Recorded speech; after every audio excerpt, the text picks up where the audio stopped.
Олег Павлович, у вас есть вопросы к представителю Министерства юстиции? Микрофон ответьте. Министерство юстиции всегда поддерживал меня. Вместе с начальником штаба есть документы, все.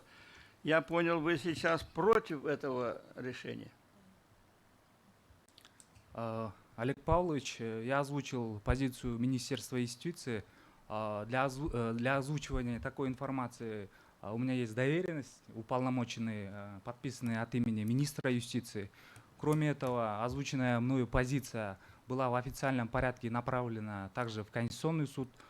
При необходимости я могу обозначить там исходящие реквизиты данного письма. Значит, вы поменяли позицию.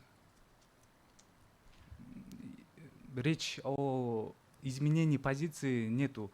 Я озвучиваю официальную позицию, которую мы ранее направляли в адрес Конституционного суда Кыргызской Республики.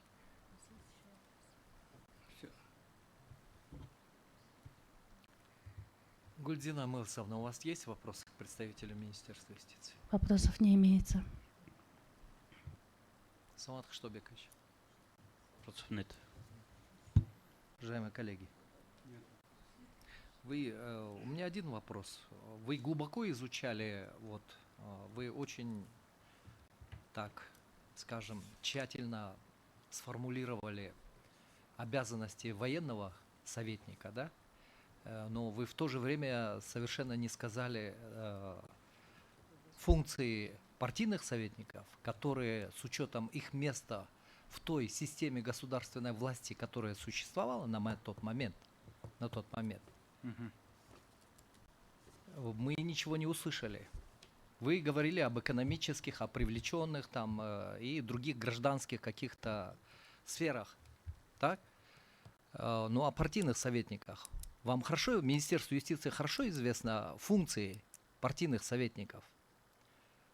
Их место вот в той системе помощи, которая оказывалась в Демократической Республике Афганистан.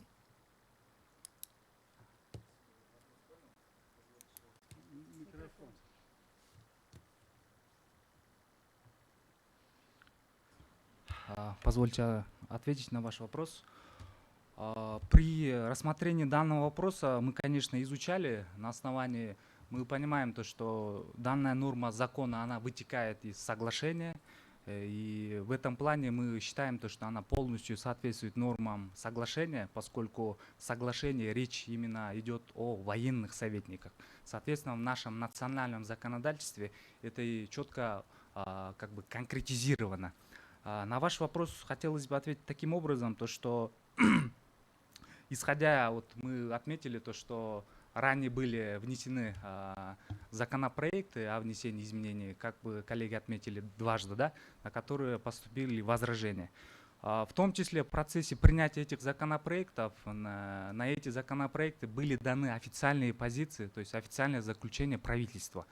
И то, что я озвучил, я беру из заключения правительства на тот момент, которые озвучивали свою позицию.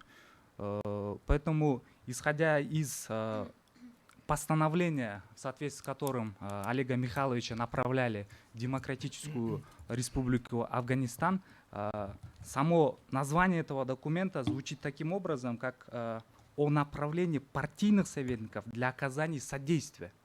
То есть мы понимаем то, что принятие участия в боевых действиях – это другое, а оказание содействия в обслуживании правящей Народно-демократической партии Афганистан. Вот из изложенного мы полагаем то, что это Я другое вещи. имел в виду, да. Вы, например, из ваших слов, военные советники тоже непосредственно не участвуют в боевых действиях, если уж говорить об участии в боевых действиях, да. Здесь речь идет о принципиальных различиях, да, условий нахождения в тех местах, тех функций, которые они выполняют, соответственно, их место, да, в той системе власти, которая существовала на тот момент. Вы сейчас их отнесли к обслуживающему персоналу партийных советников.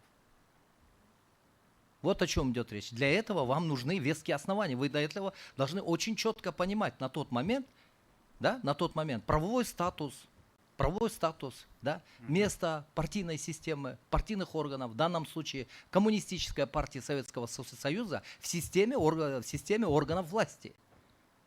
И, соответственно, какую функцию они выполняют. Вот здесь, например, заявитель говорил о том, что координация действий всех других советников, как служб безопасности, так и военных советников, осуществлялась именно партийными советниками. На местах, имеется в виду, на уровне, видимо, провинции где-то. Поэтому для того, чтобы вы же, если бы вы этого не говорили, я бы вас об этом не спрашивал, да? Но вы очень четко изложили практическую сущность деятельности военных советников. Да? Да. А раз вы говорите, что вот у них есть такое существенное отличие, логично было бы тогда очень четко определить место партийных советников в этой системе помощи, которая оказывалась. У вас Ваша есть честь, ответ на этот вопрос? Ваша честь, я бы хотел просто проинформировать и дополнить то, что озвученная мной информация, мы ссылались на официальное заключение правительства, где и конкретно прописывается отличие военных советников от партийных советников. Но вы не сказали об этом. Вы скажите, в чем вот такое принципиальное отличие, в чем заключается их место в этой помощи? Вы об этом не сказали. Ладно, хорошо. Раз вы считаете, что вы ответили, хорошо, присаживайтесь.